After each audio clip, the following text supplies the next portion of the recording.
Fringe Festival started in 1947 in Edinburgh, Scotland, and it started as a reaction to the Edinburgh International Festival, which was a very exclusive theater and performing arts festival.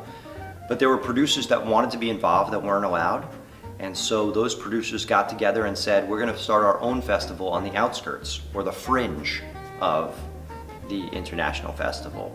That festival soon grew and swallowed up the International Festival, which still exists as a small part of the Fringe. But the Edinburgh Fringe is now the largest arts festival in the world.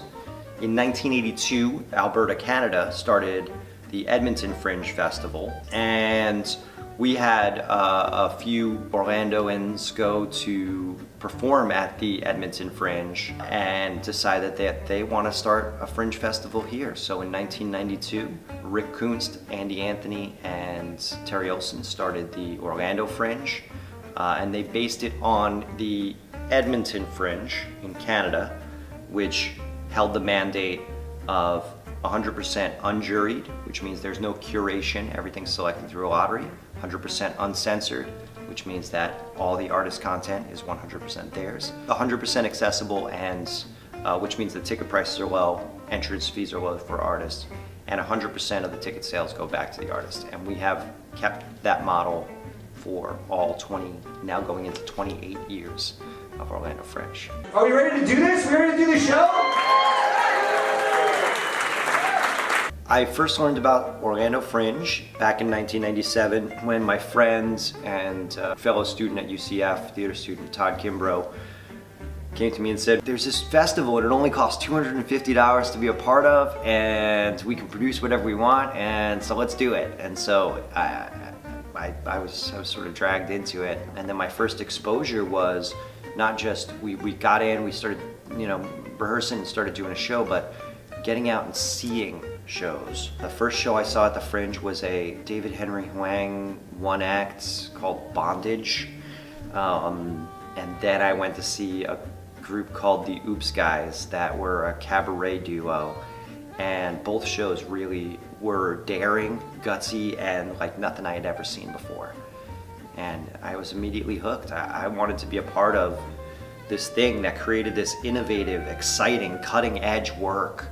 Stuff that other theaters were afraid to do was being done at the Fringe, and that's where I wanted to be. Tick, tock, tick. Excuse me. We didn't submit our audio files on time. All right, that's fair enough. Fair.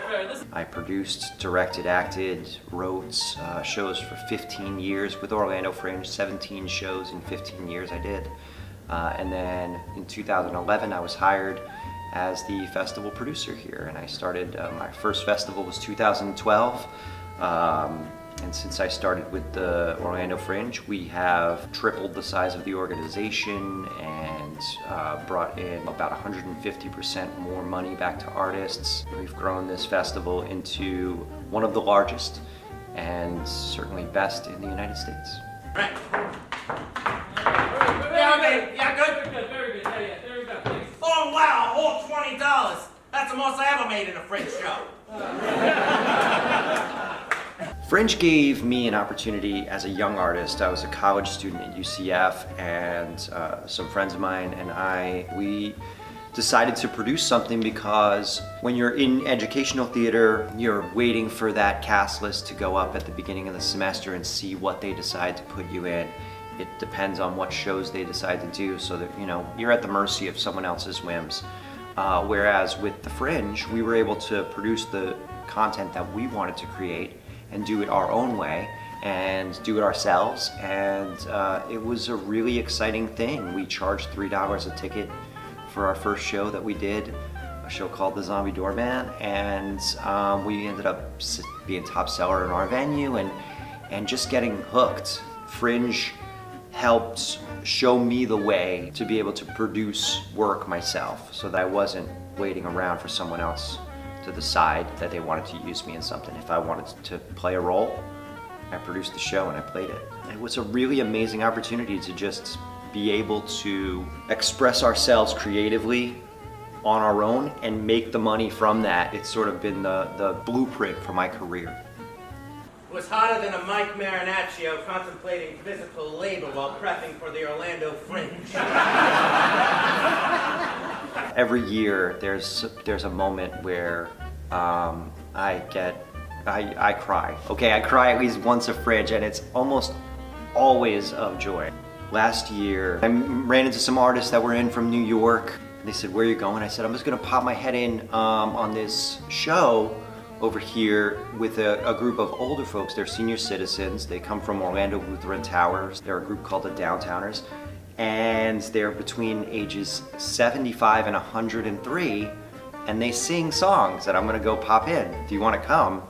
And they're like, "Sure." And so I grab my friends and we sneak into the back, and we're standing in the back, and they're singing and telling stories, and there's just so much joy in what they're doing.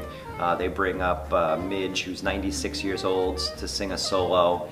And I look over at my friend Katie and my friend Nick, and everybody's got tears in their eyes because it was just beautiful. And it was the last Fringe, unfortunately, for Jin, who was 103 years old. She just passed. But she passed at a waltz lesson in the arms of her dance teacher. So she died waltzing at 103. And those are the kind of people that do the Fringe. To have her and that group and these amazing people be part of my life and be able to see and be inspired by them every year, that's why I do it.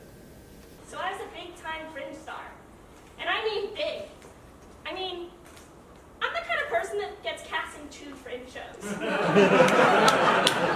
Being part of the oldest Fringe in the United States and a festival that's been named Best Festival in Orlando for 22 years is a great responsibility that I take incredibly seriously. I try to be a mentor to other Fringe producers and organizers throughout North America, particularly the ones that are starting brand new Fringe festivals. I think it's important our role as a leader in those national and international Fringe organizations is vital.